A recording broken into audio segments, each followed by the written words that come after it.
Hello friends. तो आज जो है मॉडर्न हिस्ट्री का चैप्टर 2 का जो ब्रिटिश शासन का प्रभाव के ऑब्जेक्टिव क्वेश्चन बताएंगे।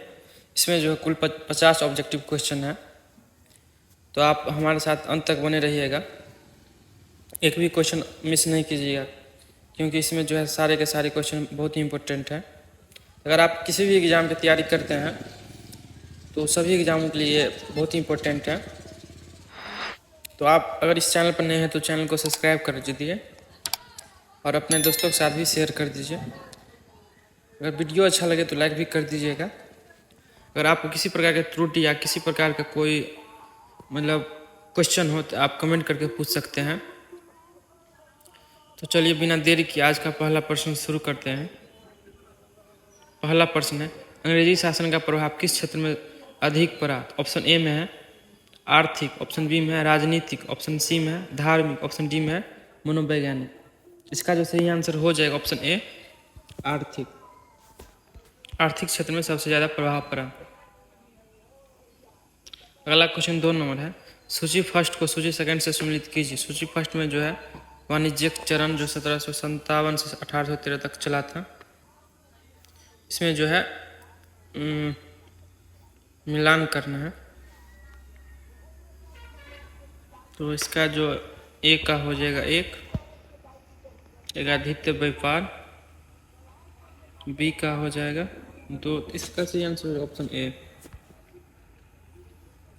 अगला क्वेश्चन 3 नंबर है, भारत में अंग्रेजों की लूट किस महत्वपूर्ण घटना के बाद शुरू हो गई थी? तो ऑप्शन ए में प्लासी युद्ध के पश्चात, ऑप्शन बी में बक्सर के युद्ध के पश्चात, ऑप्शन सी में कंपनी को भारत में व्यापार करने की अनुमति मिलने के पश्चात, ऑप्शन डी में 1813 के चार्टर एक्ट के पश्चात। इसका जो सही आंसर हो जाएगा ऑप्शन ए प्लासी युद्ध के पश्चात। अगला क्वेश्चन 4 नंबर है, ब्रिटिश काल में भारत में निम्नलिखित में से किस भू राजस्व व्यवस्था को नहीं अपनाया गया? तो ऑप्शन ए में अस्थायी बंदोबस्त, ऑप्शन बी है रैयतवारी व्यवस्था, ऑप्शन सी में महलवारी व्यवस्था, ऑप्शन डी में दहसाला व्यवस्था। इसका जो सही आंसर हो जाएगा ऑप्शन डी दहसाला व्यवस्था। अगला क्वेश्चन 5 नंबर है, भारत में प्रथम रेल लाइन निम्नलिखित में से किसने बिछाई थी? ऑप्शन ए में है विलियम डडले, ऑप्शन बी में रोजर स्मिथ, ऑप्शन सी में है जॉर्ज कोलार्क, ऑप्शन डी में है वारेन हेस्टिंग। इसका जो सही आंसर हो जाएगा ऑप्शन सी जॉर्ज कोलार्क। अगला क्वेश्चन 6 नंबर है, भारत से ब्रिटेन की ओर संपत्ति के अपवहन का सिद्धांत किसने प्रतिपादित किया था? तो ऑप्शन ए में है गोपाल कृष्ण गोखले, ऑप्शन बी में दादा भाई नौरोजी, ऑप्शन सी में सुरेंद्र नाथ बनर्जी, ऑप्शन डी में लाला लाजपत राय। इसका सही आंसर हो जाएगा ऑप्शन बी दादा भाई नौरोजी। अगला क्वेश्चन 7 नंबर है, वर्ष 1853 ईस्वी में लॉर्ड डलहौजी ने जो कि पहली टेलीग्राफ लाइन शुरू की वह किनके बीच थी? ऑप्शन ए में बॉम्बे और थाने, ऑप्शन बी में है कलकत्ता और मद्रास, सी में है बम्बई और आगरा, और डी में है कलकत्ता और आगरा। तो इसका जो सही आंसर हो जाएगा ऑप्शन डी कलकत्ता और आगरा। अगला क्वेश्चन 8 नंबर है, भारत में ब्रिटिश भू राजस्व प्रणाली का निम्नलिखित में से किसके अधिक लाभ प्राप्त किया? तो ऑप्शन ए में है बटाईदार, ऑप्शन बी में है किसान, ऑप्शन सी में जमींदार, ऑप्शन डी में कृषि मजदूर। इसका जो सही आंसर हो जाएगा ऑप्शन सी जमींदार। अगला क्वेश्चन 9 नंबर है, भारत में सबसे पहला सूती वस्त्र मिल किस शहर में स्थापित किया गया था? तो ऑप्शन ए में सूरत, ऑप्शन बी में है बम्बई, ऑप्शन सी में है अहमदाबाद, ऑप्शन डी में है कोयम्बटूर। इसका जो सही आंसर हो जाएगा ऑप्शन बी बम्बई। अगला क्वेश्चन 10 नंबर है, अंग्रेजी द्वारा बनाई गई भू राजस्व व्यवस्था की निम्न प्रणालियों में से कौन सी कृषक के हितों को अधिक सुरक्षा प्रदान करती थी? तो ऑप्शन ए में है बंगाल प्रांत की स्थायी भू व्यवस्था, ऑप्शन बी में मद्रास प्रांत की रैयतवारी भू व्यवस्था, ऑप्शन सी में मध्यवर्ती प्रांत की जमींदारी भू व्यवस्था, ऑप्शन डी में है संयुक्त प्रांत की मालगुजारी व्यवस्था। इसका जो सही आंसर हो जाएगा ऑप्शन बी मद्रास प्रांत की रैयतवारी भू व्यवस्था।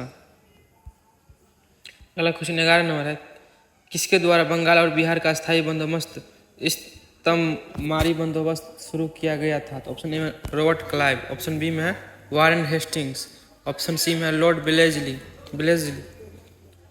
ऑप्शन डी में है लॉर्ड कॉर्नवालिस। इसका जो सही आंसर हो जाएगा option D, Lord Cornwallis.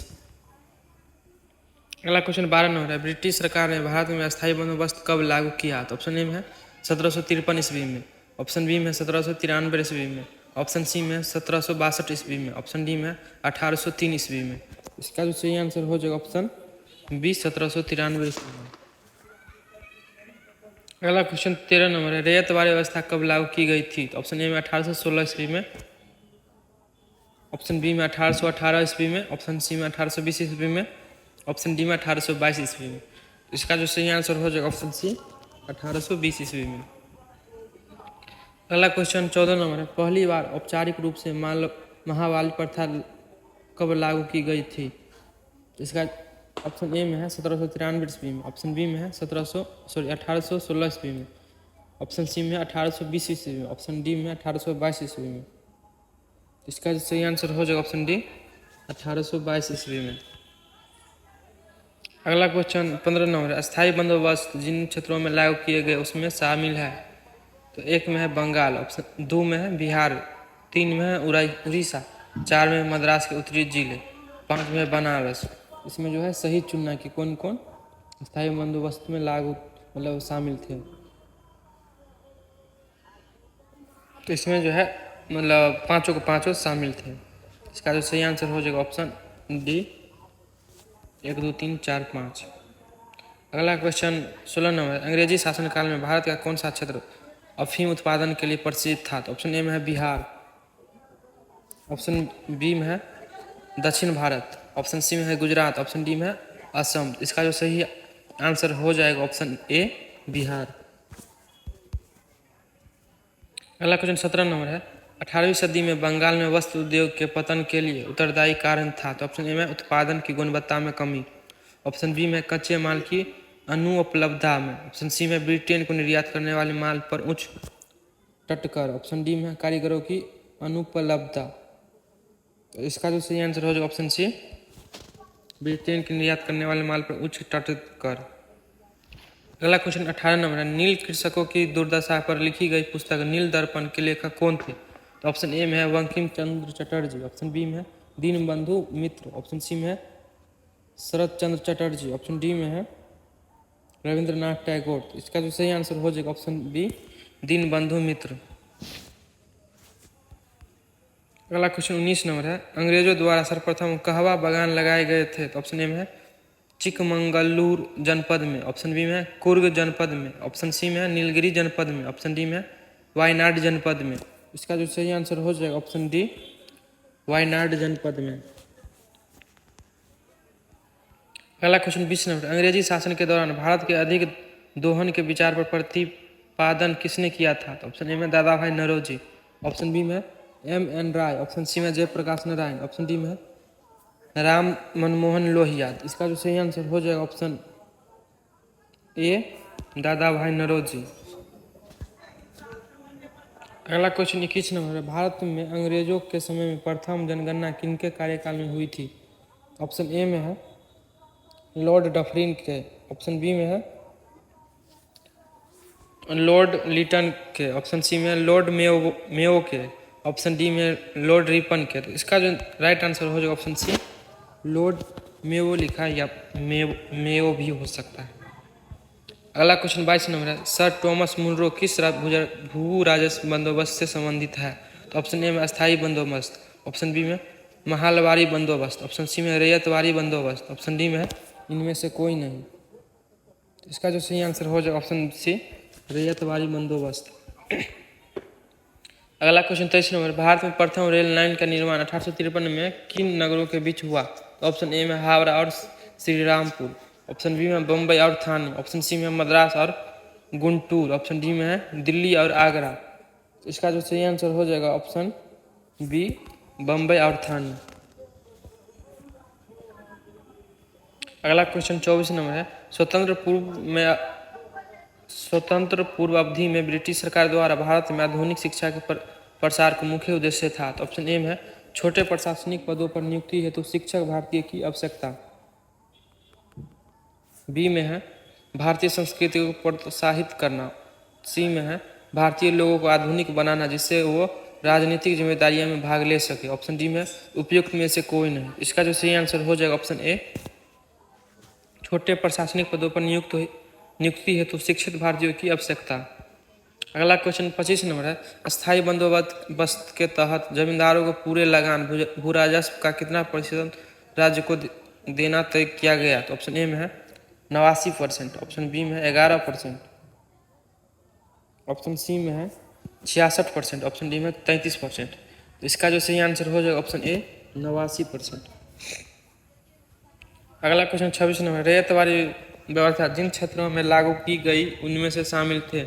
Option A Madras presidency, 2 में है बॉम्बे प्रेसिडेंसी, ऑप्शन 3 में है पूर्वी बंगाल, ऑप्शन 4 में है असम और 5 में कुर्ग। इसमें जो है चुनना है कौन कौन शामिल थे। इसमें जो है पाँचों के पाँचों शामिल थे। तो इसमें 1 2 3 4 5 किसमें है, डी में। इसका सही आंसर हो जाएगा ऑप्शन डी, 1 2 3 4 5 सभी शामिल थे। अगला क्वेश्चन 27 नंबर है, उत्तरी भारत में भूमि कर व्यवस्था का प्रवर्तक, the fathers of land statement in northern India किसे कहा जाता है। ऑप्शन ए में मार्टी बर्ड, बी में है टॉमस मुंडो, सी में कैप्टन रीड, डी में है चार्ल्स ग्रांट। इसका जो सही आंसर हो जाएगा ऑप्शन ए मार्टिन बर्ड। अगला क्वेश्चन 28 नंबर है, समस्त अंग्रेजी भारत की सर्वाधिक भूमि पर 51% भूमि पर अपनाई गई भू राजस्व व्यवस्था थी। तो ऑप्शन ए में है अस्थायी बंदोबस्त, ऑप्शन बी में रैयतवाड़ी व्यवस्था, ऑप्शन सी में महलवाड़ी व्यवस्था, ऑप्शन डी में इनमें से कोई नहीं।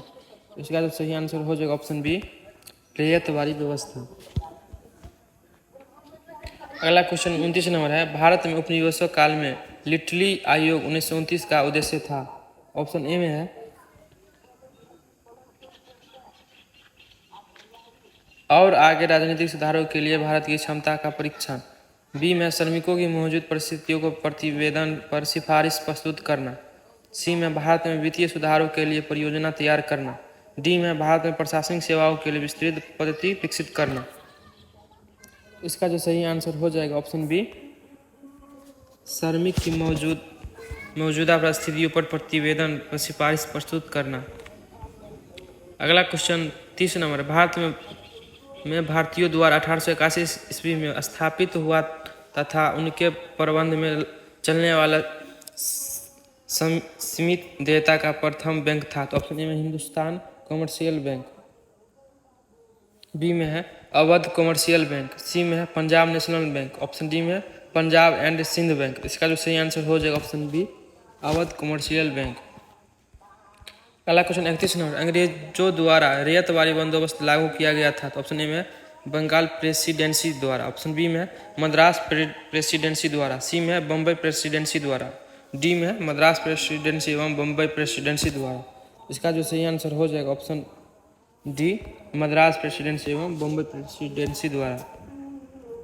अगला क्वेश्चन 32 नंबर है, भारत में उपनिवेशी शासन के संदर्भ में 1883 ईस्वी में पारित इल्वर्ट बिल का उद्देश्य था। तो ऑप्शन ए में है जहां तक कि अदालतों की दंडित अधिकारिता का संबंध था भारतीय तथा यूरोपीय लोगों की बराबरी पर रोकना, बी में है देशी प्रेस की स्वतंत्रता पर कड़ा अंकुश लगाना क्योंकि उसे उपनिवेशी शासकों का विरोध समझा जाता था, सी में है प्रशासनिक सेवा पर परीक्षाएं भारत में करवाना ताकि देशी भारतीयों को उसमें बैठने के लिए प्रोत्साहित किया जा सके, डी में है आर्म्स एक्ट में संशोधन कर देशी भारतीयों को शस्त्र रखने की अनुमति देना।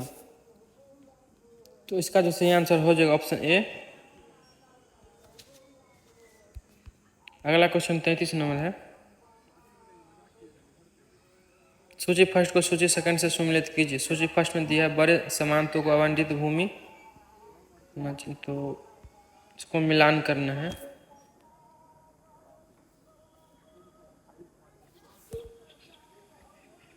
इसमें जो हो जाएगा एक का हो जाएगा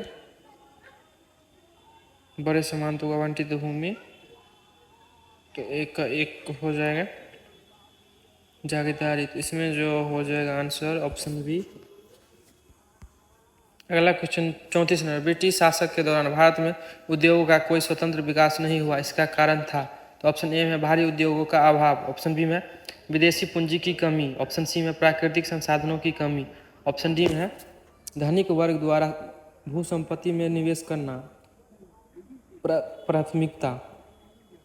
इसका जो सही आंसर हो जाएगा ऑप्शन ए, भारी उद्योग का अभाव। अगला क्वेश्चन 35 नंबर है, यद्यपि भारत के व्यापार पर 1813 के चार्टर्ड एक्ट द्वारा कंपनी के एकाधिकार को समाप्त कर दिया गया, परंतु फिर भी किस वस्तु का व्यापार केवल कंपनी के लिए ही सुरक्षित रखा गया। ऑप्शन ए में है कागज, ऑप्शन बी में है जूट, ऑप्शन सी में है चाय, ऑप्शन सी में डी में है चीनी। तो इसका जो सही आंसर हो जाएगा ऑप्शन सी, चाय। अगला क्वेश्चन 36 नंबर है, ब्रिटिश ईस्ट इंडिया कंपनी का व्यापारिक अधिकार अंतिम रूप से किस एक्ट के तहत समाप्त किया गया। तो ऑप्शन ए में है 1813 का चार्टर्ड एक्ट, ऑप्शन बी में है 1833 का चार्टर्ड एक्ट, ऑप्शन सी में 1858 का विक्टोरिया की घोषणा एक्ट, ऑप्शन डी में इनमें से कोई नहीं। इसका जो सही आंसर हो जाएगा ऑप्शन बी, 1833 का चार्टर्ड एक्ट। अगला क्वेश्चन 37 नंबर, अस्थायी बंदोबस्त 1793 के अंतर्गत जमींदारों से अपेक्षा की गई कि वे खेतिहारों को पट्टा जारी करेंगे, उनके जमींदारों ने पट्टा जारी नहीं किए, इसका कारण था। ऑप्शन ए में जमींदार के ऊपर किसानों का विश्वास था, बी में है जमींदारों के ऊपर कोई सरकारी नियंत्रण नहीं था, सी में है यह ब्रिटिश सरकार की जिम्मेदारी थी, डी में है खेतिहारों को दिलचस्पी प्राप्त करने की नहीं था।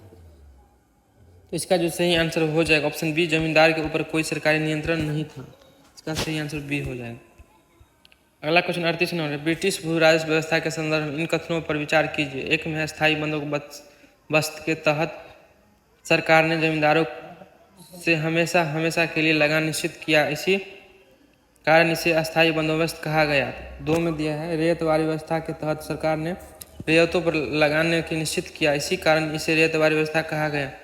तीन में है महलवारी व्यवस्था के तहत प्रत्येक खेत के आधार पर भू राजस्व निर्धारित नहीं किया गया, बल्कि प्रत्येक महल या जागीर एक भाग के अनुसार निश्चित किया गया। तो इसमें जो है सही चुनना है, तो इसमें जो है 1 नंबर और 3 नंबर, मतलब इसमें जो तीनों का तीनों सही है, 1 2 3 सभी सही है। अगला क्वेश्चन 39 नंबर, सूची फर्स्ट को सूची सेकंड से सुमेलित कीजिए। सूची फर्स्ट में अस्थायी बंदोबस्त, बी में है रेतवारी व्यवस्था, सी में है महलवारी व्यवस्था, सूची सेकंड में दिया है कॉर्नवालिस। इसमें जो है मिलान करना है, तो इसका जो सही आंसर हो जाएगा ऑप्शन ए। अगर इस क्लास का आप PDF लेना चाहते हैं तो हमारे टेलीग्राम देव फ्रेंडली से जुड़ कर ले सकते हैं। 40 नंबर क्वेश्चन है, महलवारी व्यवस्था जिन क्षेत्रों में लागू की गई थी उसमें शामिल है। तो इसमें जो है जो पांचों शामिल, गंगा घाटी, दोआब के उत्तर पश्चिम प्रांत, मध्य भारत के कुछ भाग, मराठों के अधिकृत प्रदेश और पंजाब, ये पांचों के पांचों शामिल थे। इसका जो सही आंसर हो जाएगा ऑप्शन डी। अगला क्वेश्चन 41 में, सूची फर्स्ट को सूची सेकंड से सुमेलित कीजिए। सूची फर्स्ट में बंगाल के काश्तकारी अधिनियम, इसमें भी मिलान करने वाला है, तो इसमें जो हो जाएगा देखते हैं। बंगाल का काश्तकारी अधिनियम को अवध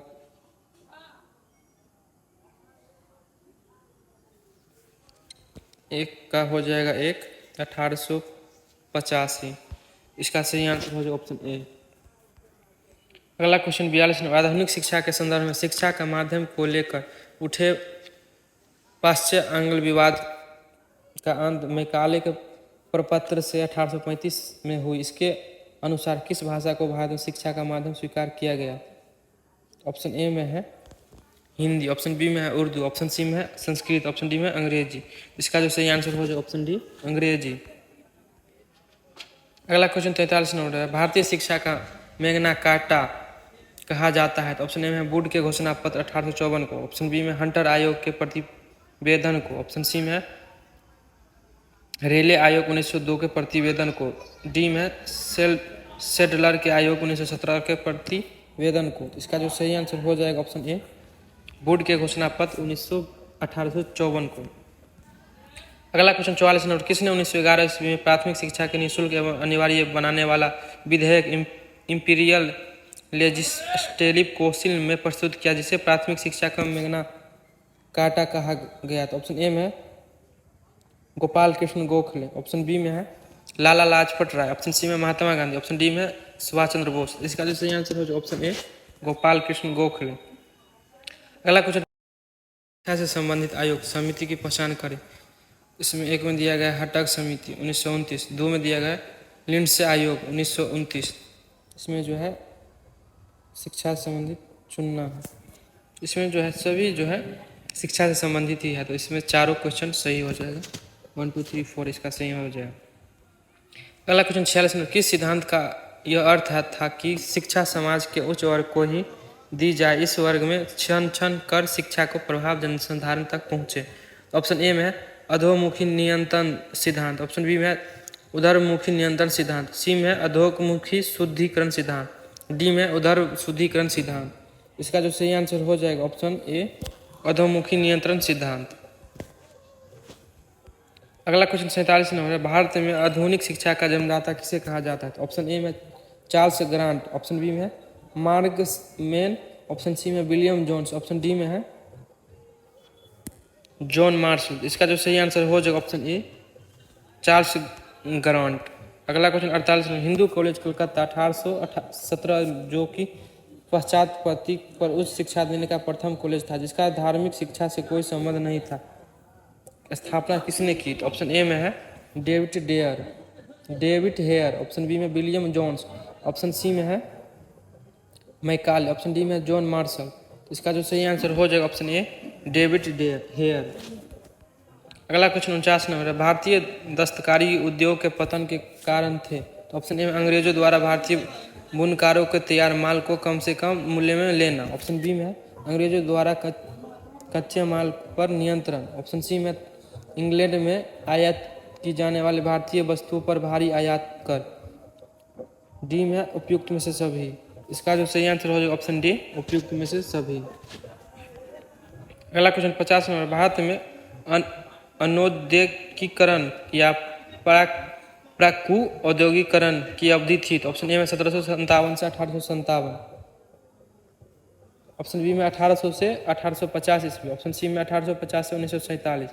इसका जो सही आंसर हो जाए ऑप्शन बी 1800 से 1850 ईस्वी। तो आज का क्लास यहीं पर ख़त्म हुआ। वीडियो अच्छा लगा हो तो लाइक कर दीजिएगा और अपने दोस्तों के साथ भी शेयर कर दीजिएगा। अगर इस चैनल पर नए हैं तो चैनल को सब्सक्राइब कर लीजिएगा। थैंक यू सो मच हमारे साथ बने रहने के लिए।